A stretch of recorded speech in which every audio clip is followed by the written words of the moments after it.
Wallaggaa irratti maaltu ta'aa jira? Murtoon duhaa himatamtuu Hiwoot Mokonnon irratti darbuu fi akkamitti kan jedhu isin dhageessifna. Nagaa isin gaafachuu hin daganne, nagaan Waaqayyo isiniif haa baay'atu. Akkam jirtu dhaggeeffattoota keenya. Saayitii kanaaf odeeffannoo ariifataa fi amanamaa ta'e isiniif qabannee dhiyaanneerra. Chaanaalii kanaaf namooti haaraa taatan chaanaalii keessan kana subscribe gochuun maatii tahaa jecha hunda dursee akka odeeffannoo keenya isin bira gahuuf mallattoo bilbilaa tuqaa isiniin jenna. Gara odeessa keenya bal'inaatti isin dabarsina. Uummata Wallaggaa irratti tibba kana maaltu ta'aa jira?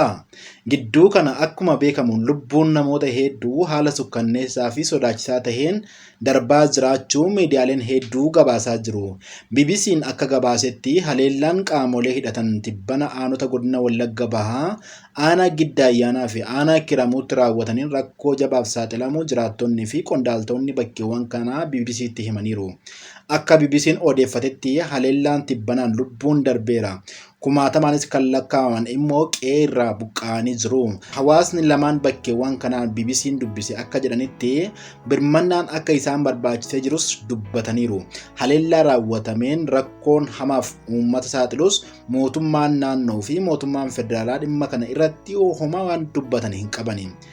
Miidhaa hagamiitu qaqqabaa jira kan jedhuuf jiraataan aanaa Kiiramuu haleellaa finxaleeyyiin Amaaraa raawwatanii jedhaniin homaa akka isaaniif hin hafne dubbatanii maanguddoon umurii gannaa 67 maatii isaanii waliin baqatanii jiran kun qabeenya isaanii qofa osoo hin taane wanti hunduu barbadaa'uu ibsanii jiru.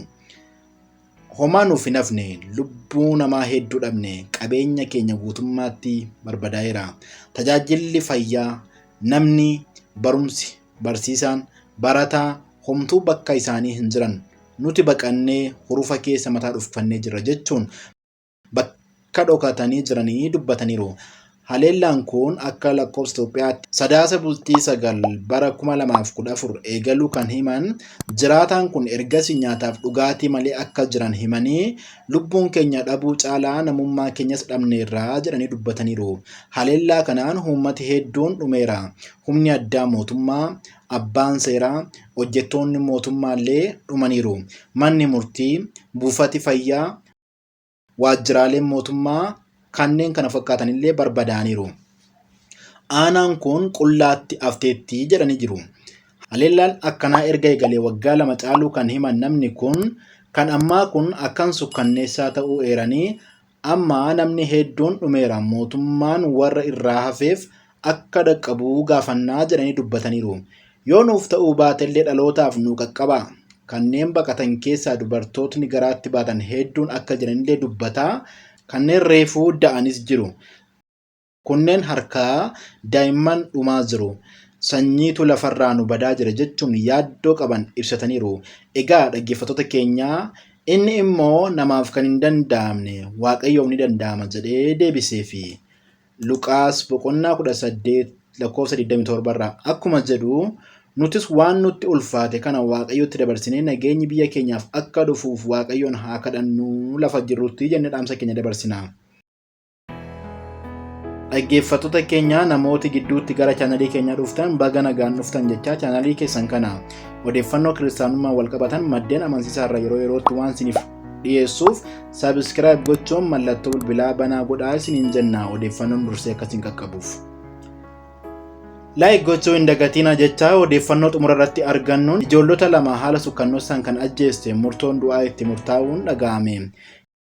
Hiwoot Mokonnon kan jedhamtu hojjettuun manaa kan turte ijoollota obbolaan 2 bakka tokkotti haala sukkanneessaan ajjeestee kan turte murtoon du'aa itti murtaa'uun dhaga'amee jira. Manni murtii olaanaa federaalaa Lidataa dhimmi kun dhimmi seeraa maleessummaa fi sukkanneessa ta'uusaa hubachuun himatamtuu Hiwoot Mokonnon jedhamtu kana gocha sukkanneessaa isheen hagaya 26 bara 2014 sa'aatii 3 walakkaa irratti bakka kondominiyeemii Lammii Kuraa jedhamutti hojjettuun manaa kun sababa hin beekamneen ijoollota kana lameen erga ukkaamsitee booda billaadhaan kukkutuudhaan lubbuu isaanii akka darbu taasistee turte. Egaa gocha sukkanneessaa kanaan wal qabatee maatiin ijoollota kanaa dhimma kanaan wal qabsiisanii himannaa irra deddeebiin himatamtuu Hiwoot Mokonnon kana irratti bananiin manni murtii sadaasa 26 bara 2015 himatamtuu kana murtoo du'aan adabuu beeksiseera. Haaluma kanaan manni murtii kun dhimmoota kana fakkaatan akka hin raawwanneef of eeggannoo akka godhamuuf murtoo kana akka fudhates beeksiseera.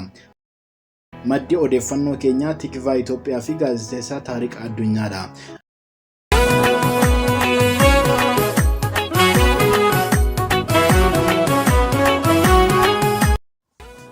Kolleejjiin Macaafa Qulqulluu Leedstar Theological College oduu gammachiisa. Kolleejjiin Leedstar kanaan dura barnoota fagoon digirii tokkoffaa fi digirii maastiriitii yookaan digirii lammaffaadhaan biyya keenya keessattis ta'e biyyoota garaagaraa keessatti addumaan Kibba Afrikaa, Kibba Sudaan, Jarmanii, Kanadaa, Dubaay, Finlaandii fi kan kana fakkaatan keessatti barsiisuun namootni hedduun waldaa fi dhaloota irratti jijjiirama akka fidan taasisaa tureera. Yeroo ammaa kanas barnoota digirii jalqabaan Theology, Biblical Theology, Mishinii Addunyaan, World Mission, Geggeessaa Kiristaanaa, Christian Leadership, Misooma Hawaasaa, Community Development, Soortuu Gorsituu, Pastoral Counseling, Barnoota Duuka Buutumaa, Discipleship Ministry, Tajaajila Micooliif Dargaggootaa, Children and Youth Ministry, Wangeela Bal'isuu Magaalaa, Arba Mission, Jireenya Maatii fi Gorsaa, Family Life Education and Therapy, Barnoota Amantaa Biraa Wangeela Ga'oo, Interreligious Studies, akkasumas Degree Maastiriitaan, Gaggeessummaa Masters of Art in Christian Leadership, Theology Macaafa Qulqulluu, Masters of Art in Biblical Theology, Misooma Hawaasaa, Masters of Art in Community Development. Akkasumas bara 2015 eegalee biyya keessaa fi biyya alaatti digirii doktoreetaa Doctor of Ministry barsiisa eegaluuf galme eegaleera. Maarree dur biyya ambaa qofaatti kan barsiifamaa turan amma garuu bakka jirtan teessanii afaan Oromoon, afaan Ingiliziin, afaan Amaaraaf kan feetaniin barumsa sadarkaa isaa eeggate gatii madaalawaa ta'een mana kitaabaa sadarkaa isaa eeggateen qorannoo fi qo'annoon kan deeggarame teekinooloojii ammayyaan kan deeggarame kaampaasii Leedstar gamoo dambal duuba jirutti barachuun akka ofirrattis ta'e dhaloota irratti jijjiirama fidan kabaja guddaa isin beeksina. Teessoon gamoo dambal duuba Kolleejjii Yuunivarsiitii Admaas Cimnaa lakkoofsa bilbilaa Duwwaa 979 95 98 79 kan biyya alaa plus 97 15 61 85 97 48 irratti bilbiluun galmaa'uu dandeessu. Kolleejjii Macaafa Qulqulluu Leedstar Theological College. Kunoo galata kee galata, galata keeti. Kunoo galata kee galata, galata keeti. Kunoo ilillisee galata, galata keeti. Dhaggeeffattoota keenya odeeffannoon saayitii kanaaf qabannee dhufnee kanuma hangammaatti. Odeeffannoo wayitawaa fi qabatamaa maddeen amanamoo irraa isiniin dhiyeessinu argachuudhaaf chaanalii keessan kana subscribe gochuudhaan nu eeggadha jechaa odeessa biroon hanga walitti deebinutti yeroo gaarii qabaadhaa isiniin jenna. Eebbifamaa.